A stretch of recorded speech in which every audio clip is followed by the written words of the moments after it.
I really feel very much led of the Holy Spirit to speak on a particular subject which is very dear to my heart, because people are prophesying and talking about revival. I want to turn you to the Old Testament book of the prophet Joel and to the 2nd chapter. And it's very interesting because long before I actually launched out into the work that I was doing in Russia, that was before my first healing from throat cancer, I always believed in a coming revival. Because here, what you read in Joel chapter 2 is this. In verse 23, "Be glad then, you children of Zion, and rejoice in the Lord your God, for he has given you the former rain moderately, and he will cause to come down for you the rain, the former rain, and the latter rain in the first month."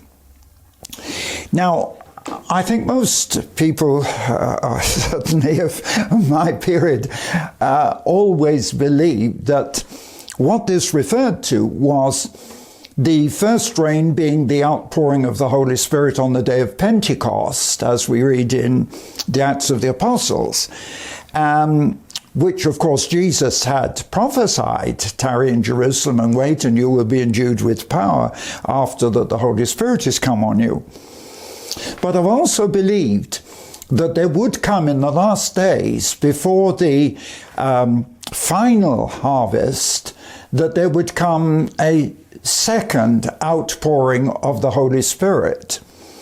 And we certainly know that although the church thrived in the 1st century, by the 3rd century, the church had become so much part of the state that one would say from that period on, it lost most of its power, although this did come back at periods.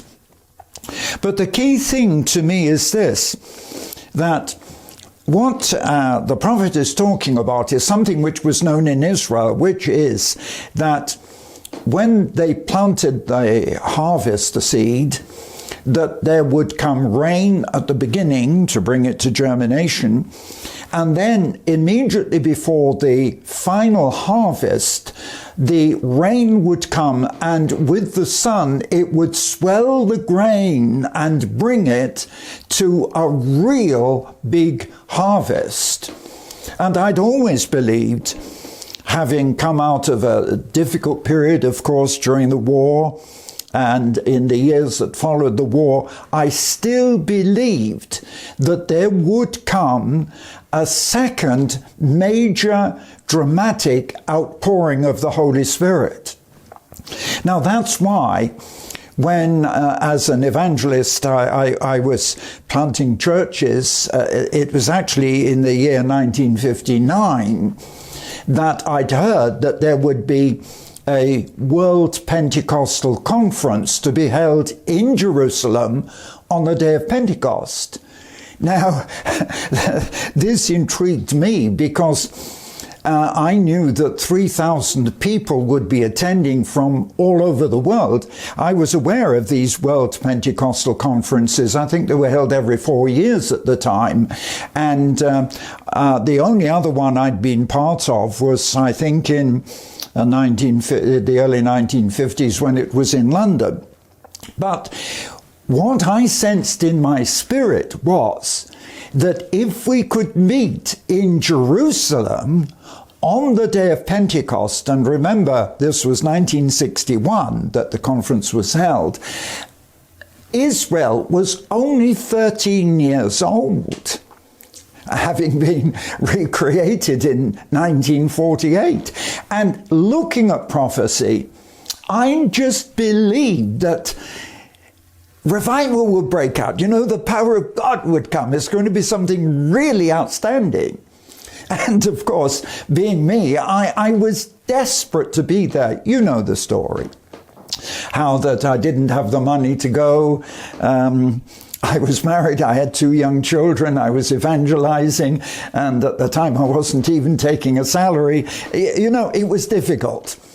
But it was the sheer determination that resulted in my setting up that first expedition in 1961 when we went to Jerusalem, and it was a pioneer thing. And you know, I've always believed in pioneering. I'd always liked to be the first to do anything. In fact, I even did a little bit in the years afterwards, I did a little bit of motor rallying in order to be the first to do something.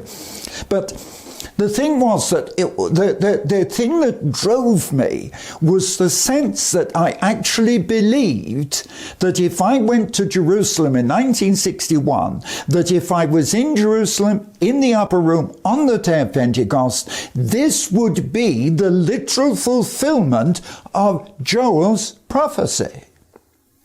That's why I was so shocked when being there, to me, with the 3,000 people there, I felt as if there were 2,999 tourists. I felt I was the only one who was really there seeking for a real outpouring of the Holy Spirit, for a real spiritual breakthrough.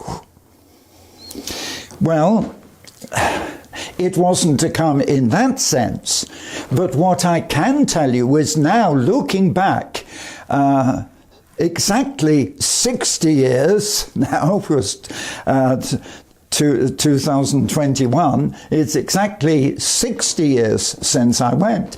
I now know that although I didn't see what I thought I would see and see manifest what I was expecting, yet I know that was to see the beginning of a spiritual move in the world, but particularly a spiritual move which was to come in my own life. And I know that was the turning point, that what I went for, although I was so disappointed, I can remember that it was 40 years exactly after that, in 2001, when I was back in Jerusalem, this time to hold a big crusade, a big mission in the same hall where we'd had those meetings 40 years ago. And you know what I like to do if I'm evangelizing in a place like that? I like, in the days before, to walk round the hall. I've done this a few times and seen the blessing of God, and walk round and just pray and call the people to come in. And that's what I was doing in 2001, and walking around and praying and saying, Lord, bring these people in, that they will experience salvation. And in the middle of it, I stopped. And I became angry with God. You have to forgive me. I became angry because I was saying, Lord, why was it I came here 40 years ago, exactly, almost it was the same month. And I said, nothing happened. I came here to experience the outpouring of the Holy Spirit. Nothing happened. And God stopped me in my tracks. And suddenly he showed me exactly what I'm saying to you now. From that moment, my life had changed, because from 61, I had traveled behind the Iron Curtain, and I'd also worked in Israel.